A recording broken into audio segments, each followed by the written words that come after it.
Buenos días, buen domingo, buen fin de semana para todos ustedes, amigos televidentes. Voy a conversar hoy con el doctor Roberto León. Él es médico hepatólogo, gastroenterólogo, internista, jefe de la unidad de patología, gastroenterología y endoscopia digestiva del Instituto Médico La Floresta. Y en este momento de coronavirus, ¿cómo está la hepatología? Sí, obviamente esta pandemia que hay ahorita con el COVID-19 ha hecho que en todas las especialidades se haya evaluado cuál es el impacto que tiene este virus sobre diferentes, digamos, órganos o sistemas. En el caso del hígado, creo que somos afortunados. Se han descrito alteraciones en el hígado por el virus, pero digamos rara vez con un impacto cierto, pues, en la función o en el funcionamiento del hígado. O sea, creo que hasta ahorita más lo que se piensa es el impacto que va a tener este virus sobre el cuidado de estos pacientes a largo plazo y cómo se deben manejar las diferentes enfermedades hepáticas en el contexto de esta pandemia. Pero en sí que el virus afecte el hígado de manera importante, por lo menos los reportes que tenemos a nivel internacional no hablan tanto en favor de esto, ¿Y ¿no? a nivel nacional? No tenemos cifras todavía porque digo que estamos en plena efervescencia y bueno, obviamente luego saldrán las cifras y las estadísticas, pero la impresión generalizada de lo que hemos aprendido en otros países es que el impacto en el hígado no pareciera ser muy significativo, ¿no? La hepatitis en este momento en Venezuela. Bueno, o sea que hepatitis es un término genérico que Ujú. habla de inflamación del hígado, entonces uno tiene que ir a las causas. Pues si queremos hablar de hepatitis viral, que son las que producen los virus que tienen una afinidad por el hígado, tenemos básicamente tres grandes virus, el A, B y C. ¿Ok? En Venezuela, la hepatitis B y C pues tiene incidencias conocidas y cifras bien reconocidas. Por ejemplo, la hepatitis C se calcula que más o menos un 0,5% de la población puede tener antecedentes o evidencias de infección por este virus. En hepatitis B tal vez los porcentajes son, dependiendo de cómo, de la situación de cada persona, pues los porcentajes pueden ser de alguna manera similares. Donde hemos tenido un repunte importante es en hepatitis A en los últimos tiempos, ¿ok? Más que todo 2018, 2019 y tal vez principio del Ujú. 2020, ¿no? Donde ha habido muchos casos de hepatitis A. ¿Esa más seria? Todas son serias, depende cómo se comporta el virus en el individuo, en la persona afectada. La hepatitis A por lo general no es seria. Ajá. La amplia mayoría de las personas infectadas se curan sin novedad, pero lamentablemente hay un subgrupo de pacientes o de personas en el cual la hepatitis A es muy agresiva y tiene un curso poco común o lo que nosotros llamamos atípico y puede llevar a lo que se llama una falla hepática severa, fulminante e incluso en algunos casos lamentablemente la muerte, ¿no? ¿Cuál es la sintomatología de una hepatitis? Bueno, las hepatitis hay que pensarlas como agudas o crónicas. Cuando son agudas, el cuadro puede ser variable desde un cuadro general de fiebre, malestar general, y digamos cuando hay la llamada ictericia, que es cuando la persona se Se ve pone de color, amarilla. se pone amarilla, los ojos se ponen, el blanco del ojo, pues la conjuntiva la esclerótica, perdón, se pone amarilla. Entonces, en estos casos, pues uno ya piensa en hepatitis, ¿ok? Ese es el cuadro típico, malestar general, fiebre e ictericia. Hay otros síntomas a veces, por ejemplo, como la picazón en el cuerpo, las orinas oscuras, etcétera. ¿Qué Ese es debe el cuadro hacer? típico de hepatitis aguda. Orina muy oscura. Sí, en la medida que la bilirrubina Cuando la, sube, sí, hace que la orina se torne más oscura, ¿no? cuando la orina amarilla, por ejemplo. Es como un color, digamos, Coca-Cola, pues un color Ah, no, no, oscuro, oscuro de verdad, claro. pues, ¿no? Ah. En la medida que la bilirrubina esté más alta, esa bilirrubina se elimina por la orina y da ese Y color. eso tiene tratamiento. ¿Y qué debe hacer la persona que se sienta Claro, en la oscuridad de su orina? claro, si una persona empieza a tener un cuadro de este tipo y empieza a verse con ictericia, o sea, amarillo, y sus orinas se ponen muy oscuras, y la otra cosa es que las evacuaciones tienden a ponerse más claras, ¿ok? Mm. Eso puede ser una hepatitis, pero pueden ser muchas cosas, o sea, hay muchas causas de ictericia. Entonces viene la siguiente fase de ir al médico, hacerse los exámenes pertinentes, y entonces pues el especialista, ya sea gastroenterólogo, internista o hepatólogo, le dirá pues qué es lo que está pasando, porque como le digo, hay muchas causas de ictericia, pues no solamente las hepatitis agudas, ¿no? En el caso venezolano, ¿cómo ha avanzado la medicina en esta materia? Hepatitis, De de la la enfermedad, hepatitis. para tratarla. Sí, bueno, nosotros en el país O no durante... tiene tratamiento. El que tenga hepatitis, No, de ¿no? ninguna manera. Por Ah, ejemplo, la hepatitis B y la hepatitis C tienen tratamientos bien reconocidos y altísimamente efectivos, los cuales han estado presentes en el país desde siempre, ¿ok? Por ejemplo, la hepatitis C se trataba al principio con un medicamento que se llama interferón, Ajá. que ahorita ha cobrado cierta relevancia con Sí. el COVID, que también se sabe que no sirve, pero digamos, en un principio, la hepatitis C por muchos años la tratamos con interferón, con resultados aceptables, y luego vino un gran, y de hecho eran medicamentos que a través de la Seguridad Social venezolana se suministraban a los pacientes. Yo tuve la oportunidad de trabajar muchos años en el Seguro Social, en el Domingo Luciani, y afortunadamente nuestros pacientes fueron tratados sin mayor problema. Luego salieron medicamentos mejores también, y que ya hoy en día la hepatitis C, con estos tratamientos que duran solo 3 meses, los porcentajes de curación llegan casi un 100%. O sea, había un gran avance en hepatitis C. Ya la hepatitis C, de ser un gravísimo problema en la especialidad, ha sido un problema que más bien nosotros deseamos que si vas a tener un problema hepático, que sea hepatitis C, porque lo podemos curar con mucha facilidad y con tratamientos altamente efectivos. La hepatitis B es algo similar. Lo que pasa es que en hepatitis B el tratamiento es de por vida. El virus de la hepatitis B se parece mucho al del SIDA y son medicamentos que hay que usar a largo plazo, pero también con porcentajes de éxito altísimos. ¿En Venezuela hay medicina para eso? Yo diría que sí. Obviamente ha habido intermitencia. Hubo una época de oro en la cual, bueno, y como yo decía siempre, pues bastaba firmar el medicamento para al día siguiente el paciente presentarse con el medicamento costeado por el gobierno. Luego han habido, por supuesto, intermitencias. Yo diría que ahorita las cosas están un poco mejor. Por ejemplo, en los medicamentos de hepatitis B, más que todo, hemos visto que a nivel del Seguro Social se está suministrando. En los hepatitis C sí hemos tenido algunos problemas. Pero bueno, mal que bien la situación se ha podido manejar, por lo menos en lo que, desde mi perspectiva, ¿no? Bueno, gracias. Vamos a un receso, regresamos contigo.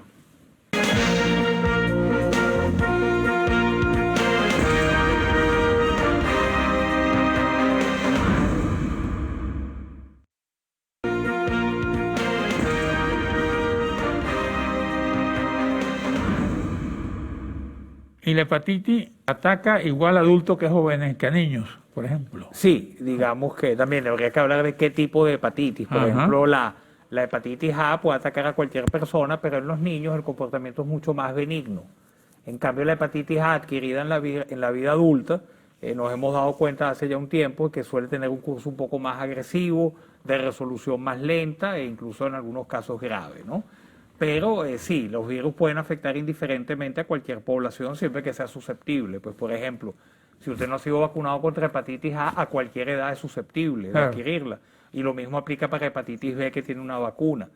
La hepatitis C, en cambio, no hay vacuna, pero la adquisición, o sea que todos de alguna manera somos susceptibles, pero depende de exponerse a una situación de riesgo.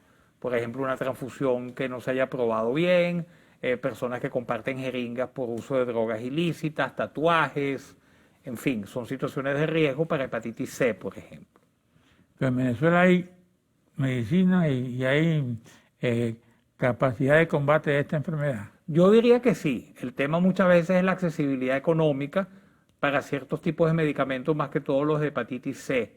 Por ejemplo, ya hace como un par de años hubo una iniciativa, una donación muy grande de medicamentos que vino del exterior para hepatitis C y se pudo tratar a muchos pacientes, digamos, de manera gratuita, sin que hoy en día, lamentablemente, estos medicamentos no están totalmente accesibles a la población y, bueno, a veces hay que comprarlos, pero los costos, dentro de todo, son bastante razonables y si uno se pone a sacar las cuentas de lo que puede significar no tratarse una hepatitis C en el largo plazo, pues, digamos, vale la pena, pues, ¿no? Para evitar un mal mayor que es la cirrosis hepática. Tú dices que no hay transmisores silenciosos en la hepatitis. En la hepatitis, sí, claro, por supuesto. Por ejemplo, si una persona es portadora de hepatitis B activa y mantiene una relación sexual no protegida con otra persona, perfectamente la puede transmitir y esa persona no necesariamente saber que tiene hepatitis B, porque no siempre va a tener ictericia ni va a tener malestar. Hay muchas personas que tienen hepatitis crónicas, las cuales a veces no dan ningún síntoma. No se transmite boca a boca. No, depende del tipo de virus. Por ejemplo, el virus B es esencialmente de transmisión sexual y eventualmente... ¿Y el A? El A generalmente se llama transmisión fecal oral, o sea, es consumir alimentos lavados, por ejemplo, con aguas que no están limpias o que están contaminadas con heces de pacientes infectados. B y C. No, esa es la A. La A es la que yo es sé. fecal. Pero la B y la C son las más serias. Bueno, el problema con la B y la C, la A generalmente da de forma aguda y el 90% más se resuelven espontáneamente. La B y la C tienen una alta capacidad de hacerse crónicas, o sea, no eliminarse el virus después que la persona los adquiere. Y esto más que todo aplica para la C. La C, una vez que alguien se infecta, la posibilidad de cronicidad es altísima y a la vuelta de algunos años, tiempo más, tiempo menos, etcétera, puede haber el desarrollo de cirrosis hepática, que es la situación Que es grave, ¿no? que es la más grave, grave. que puede La producir. cirrosis sí es mortal. Bueno, obviamente la cirrosis también No sé ahora. tiene diferentes Antes. fases. Hay fases donde la persona tiene cirrosis pero está estable y donde uno puede actuar con tratamientos para frenar el proceso, pero hay personas ya con cirrosis con complicaciones muy notorias y entre ellas el cáncer hepático o hepatocarcinoma y muchas veces allí la solución, por ejemplo, es un trasplante, circunstancia a la cual nadie quiere llegar, ¿no? Trasplante de hígado. De hígado, sí. La cirrosis viene del alcohol. La cirrosis también, igual que hepatitis, es un término genérico. Cirrosis es imagínense una herida que uno se corta. Primero eso ¿Pero qué relación tiene el alcohol y la cirrosis? Es una causa más de cirrosis hepática. O sea, el alcohol es una causa de cirrosis hepática, igual que lo es la hepatitis B, que es la hepatitis C, lo que se llama el hígado graso o esteatohepatitis no alcohólica. O sea, hay muchas cosas o causas que pueden llevar a una cirrosis ¿Por qué el hepática. hígado graso en uno y en otro no? El hígado graso, hoy en día, de hecho, el hígado graso probablemente es la causa más frecuente de enfermedad hepática en nuestro medio, por encima incluso de la hepatitis C e incluso encima del alcohol. Y se debe a un problema del metabolismo. Hoy en día, pues la forma como la población se comporta cuando sus hábitos dietéticos de ejercicio lleva a que tengan sobrepeso, a que tengan condiciones prediabéticas que se llama de resistencia insulínica, y eso promueve la acumulación de grasa en el hígado. Eso acoplado con otros factores, herencia, consumo concomitante de alcohol, pueden hacer que eso vaya avanzando hasta llegar a una cirrosis hepática. O sea, tú no eliminas la grasa del hígado después que está ahí. No, se puede eliminar con un tratamiento apropiado, que a pesar de muchos avances, la recomendación principal sigue siendo mantener un estilo de vida saludable, limitar el uso de alcohol, mantener un peso apropiado a la talla y bueno, y comer sano, pues, y hacer ejercicio, perdón, ¿ok? Esas cosas son la piedra angular en el tratamiento del hígado graso. ¿Qué tipo de ejercicio? Correr, Bueno, el que uno caminar. pueda, depende. Cualquier ejercicio, por ejemplo, caminar 30 minutos al día es válido. Habrá personas que hagan más ejercicio por su condición física, otros limitarán eso, pero lo importante es moverse. ¿Cuántos días caminas tú a la semana? ¿Yo? Bueno, como 3, 4 días a la semana camino. Claro, con esta pandemia y confinamiento se ha limitado, camino por el edificio. ¿Cuándo trabajas? Cuando trabajo trato de pararme y caminar, pues, ¿no? Pero, digamos, formalmente tal vez unas 3 veces a la semana. ¿Cuáles serían las recomendaciones que tú le darías a los venezolanos que te están escuchando en este momento, que son bastantes, para evitar esa enfermedad? De las hepatitis. Bueno, digo que la principal recomendación es la vacunación. Existen vacunas para hepatitis A y hepatitis B, las cuales deben ser universalmente aplicadas. Entonces, si la persona está vacunada contra estas dos cosas, ya previene buena parte de los problemas de hepatitis. Para la hepatitis C es evitar exponerse a situaciones de riesgo que pueden llevar a esta infección. Y bueno, las otras causas de enfermedad hepática, bueno, cada una tiene su manera de prevenir. Para hepatitis A no tenemos vacuna, pero tal vez la mejor prevención es la higiene. Es una adecuada disposición de agua, una adecuada disposición de excretas, la limpieza, la higiene de los alimentos es lo fundamental para prevenir la hepatitis A, además, por supuesto, de la vacuna de la hepatitis A. ¿Y es fácil la vacuna? ¿Cómo? ¿Se consigue fácil en Venezuela? Sí, se consigue como todo, pues, ¿Gratis? Desconozco, creo que no, pero bueno, ya probablemente hay programas de vacunación donde sí es gratuita, pues, pero el deber ser es que debería ser gratuita para todo el mundo, ¿no? Aquí veo un reportaje de La Vanguardia de España, dice los riesgos de una epidemia que cambia de nombre. La enfermedad de hígado graso que cambia de nomenclatura afecta ya a 115 millones de pacientes en el mundo. Vamos a un receso y te dejo esa reflexión. ¿Cómo no?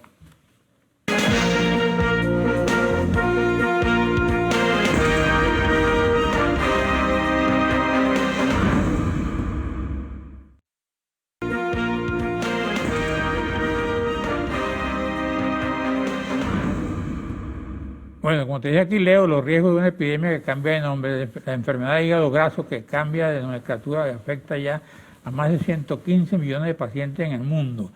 La patología antes denominada como hígado graso está en aumento en los últimos años. Un panel de 22 expertos acaba de publicar en European Association para el estudio del hígado un artículo en el que propone el cambio de nomenclatura y empezar a denominar a la enfermedad conocida como hígado graso no alcohólico como hígado graso asociado a la disfunción metabólica, MAFLD por sus siglas en inglés. Sí, efectivamente a esta enfermedad que tradicionalmente se llamaba hígado graso, la nomenclatura actual más prevalente habla de una enfermedad que es donde más lo puede conseguir la gente, es NASH, que son las siglas en inglés de esteatohepatitis no alcohólica. Es una forma de inflamación del hígado que se debe a la acumulación de grasa en el hígado, y este cambio de nomenclatura es porque todos sabemos y nos hemos dado cuenta que esta es una enfermedad debido a un profundo desarreglo en el metabolismo, más que todo en el metabolismo de los carbohidratos y más que todo en la parte de lo que se llama la insulina. Esas son personas que la mayoría son prediabéticas. La diabetes del adulto, diferente a la diabetes del niño, es una diabetes que no se debe a falta de insulina, se debe a que el organismo es resistente a la acción de la insulina y el páncreas tiene que producir grandes cantidades de insulina para poder mantener la glicemia en un valor normal. Ese estado se llama de resistencia a la insulina, o muchos lo llaman también perfectamente prediabetes. Ya allí empiezan a ocurrir toda una serie de alteraciones en el metabolismo, no solamente en el hígado. Por ejemplo, son personas que tienen sobrepeso, que la piel, ciertas zonas de la piel del cuerpo se ponen de color más oscuro, eso se llama acantosis. Son personas que tienen una condición que se llama apnea del sueño, que son esos roncadores que en un momento dado inclusive en la noche no respiran bien. Tienen mayor tendencia a tener problemas cardiovasculares, llámese infartos o angina de pecho. Entonces es toda una constelación de síntomas y de problemas donde el hígado es uno de los órganos afectados. Y lo que se ha visto es que el hígado en estos casos puede avanzar a la cirrosis. De hecho, la causa más común hoy en día de cirrosis hepática en nuestro país y probablemente en el mundo también es esta enfermedad, superando la hepatitis C y superando al alcohol inclusive. Depende por supuesto del país y de la zona que uno tome en cuenta. Pero las estadísticas que por lo menos nosotros llevamos por muchos años en el hospital y en la consulta privada nos hablan de esta tendencia. Y lamentablemente no hay un fármaco o un medicamento, como ocurre para la hepatitis C o B, diseñado para atacar esto. En esta enfermedad sigue siendo lo más importante el estilo de vida, el control del estilo de vida. Mantener un peso apropiado, reducir el exceso de peso, comer sano, balanceado, hacer ejercicio, todas esas cosas son la piedra angular para controlar esta enfermedad. Y por supuesto hay medicamentos en desarrollo, pero honestamente por lo que uno ha visto no soy muy optimista todavía en que existe un fármaco milagroso para curar esta enfermedad. Que tal vez venga en algún momento, pero no lo veo cerca todavía. Venezuela es uno de los países que más consume alcohol, pero no tiene relación con las hepatitis. Yo creo que eso de que el país que más consume alcohol son Uno de mitos. los países. Yo no sé, yo creo, yo que he estado y he tenido la oportunidad de formarme en otros países, yo veo que el alcohol es un problema en todo el mundo, ¿ok? Ajá. Usted va a Inglaterra y ve alcohol, y usted va a Estados Unidos y ve mucho alcohol, en todas partes del mundo se bebe, Ajá. y en todas partes del mundo, en Europa se bebe mucho, en todas partes del mundo la Vino. Aquí No, beben bueno, whisky. pero igual. Perdón. Entonces, el tema es que la enfermedad hepática por alcohol Que no es recomendable en ninguna Claro, manifestación del entonces, alcohol, pues. Claro, la idea no es que no se pueda beber, la idea es beber con moderación. Y de hecho hay tablas Y si no puede beber, mejor. Bueno, yo Porque se diría ahorra que... los reales. Ah, bueno. Eso es otra cosa, eso sí es verdad. Aquí dice COVID-19 también afecta al hígado, además de los pulmones. Sí, el COVID se ha visto que es una enfermedad que puede afectar diferentes órganos. Y bueno, como es algo nuevo, pues cada día salen hipótesis nuevas y explicaciones nuevas. Hasta ahora se ha descrito afectación en el hígado en el sentido que pueden subir un poco las pruebas del hígado, las transaminasas, un poco la bilirrubina, pero casos de falla hepática severa por COVID no son la rutina. ¿Ok? O sea, el COVID definitivamente tiene manifestaciones respiratorias que son las dominantes y son las que llevan a la mortalidad. Y una de las tendencias que se ha visto ahorita con el COVID, aunque nuevamente me declaro no un gran conocedor del tema, es el tema de las trombosis. Esto es un virus que promueve trombosis en diferentes órganos y se piensa que este es uno de los eventos centrales en lo que produce. Pero en el hígado no se ha visto mayor cosa. Eso, el COVID viene realmente de un murciélago. Bueno, ¿Usted qué sabe de eso? ¿Ah? O los chinos. bueno, yo creo que obviamente tuvo su origen en China, en la ciudad que todos conocemos, Sí. pero saber Wuhan. cómo se originó, cómo se diseminó, las teorías es un poco complejo y uno como médico, pues siendo riguroso, no me atrevo a decir una cosa u otra. Obviamente ¿Por qué fue- se transmite con tanta facilidad? Por ejemplo, de pronto estaba en China y ahora Estados Unidos está en una situación dramática. Claro. Nosotros, afortunadamente, parece que no tenemos ese problema, ¿no? Bueno, yo creo que sí Oh. estamos viendo cada día más y creo que las mismas autoridades tenemos. nacionales nos han llamado la atención en el sentido de que hay más casos. Al principio, hoy en día estamos viendo más casos de adquisición comunitaria y bueno, obviamente es algo de lo que creo que ningún país del mundo ha podido escapar. Y nosotros ahorita estamos... Porque es inevitable, en algún momento cae la gente. Pareciera. Y en Venezuela tuvimos una primera fase donde no tuvimos muchos contagios y ahorita estamos en plena, y esto no lo estoy diciendo yo, las autoridades lo comunican a diario, pues cómo ha habido una tendencia en el aumento del número de casos y eso lo que nos tiene que llamar la atención es en cuidarnos, en protegernos, porque hasta ahorita la medida más efectiva es Quedarse en casa. quedarse en casa, el aislamiento, usar tapabocas como los estamos usando aquí. Y yo creo que eso es lo que tenemos que ver y bueno, cuidarnos mucho siempre, pues, ¿no? ¿Qué otra cosa me puede decir hoy? ¿Qué recomienda Bueno, a sus pacientes? yo creo que como especialista del área de hígado, yo creo que la mejor manera de saber si tiene una enfermedad hepática no es ir a un hepatólogo, es hacerse sus exámenes con rutinariamente, estar al cuidado de un buen internista y hay exámenes de sangre que nos avisan que hay un problema en el hígado. Son las famosas transaminasas, la bilirrubina, Ajá. que deben ser incluidas en cualquier perfil de laboratorio. Si usted como adulto pues va a su médico internista, se hace su perfil 20 que se llama, que incluye las pruebas hepáticas, si hay alguna alteración, bueno, eso debe llevar a su médico general o internista a hacer algunas pruebas iniciales y referirlo a un Es muy especialista. frecuente los resultados de transaminasas altas. Sí, cómo no, existe un porcentaje de personas que la tienen alta, la mayoría reflejando un problema en el hígado, y bueno, ya viene la otra fase, pues estudiar por qué hay un problema en el hígado y poderlo atacar a tiempo, pues como todo en medicina preventiva, ¿no? Entonces, bueno, esa es el hincapié, pues, en que las personas en sus exámenes siempre pidan que se le haga el perfil hepático, que eso va incluido en el famoso perfil 20 del laboratorio. Y eso te da resultados precisos. Bueno, da una aproximación. Es cierto que hay pacientes que pueden tener problemas del hígado con sus pruebas hepáticas normales, eso es cierto, pero es la excepción de la regla. La norma general es que el que tiene un problema en el hígado va a tener alguna de estas pruebas alteradas, ¿no? Aquí veo que, según CNN, las ratas están infectando a los humanos con hepatitis y nadie sabe cómo. Ajá. Bueno, Y- hay un tipo de hepatitis que aparentemente no tenemos mucho en Venezuela, que es la hepatitis E, Ajá. que es un virus que se parece mucho al virus de la hepatitis A en su forma de transmisión, pero además tiene vías diferentes a la de la hepatitis A, por ejemplo, esto con ciertos animales que pueden transmitirla, ¿ok?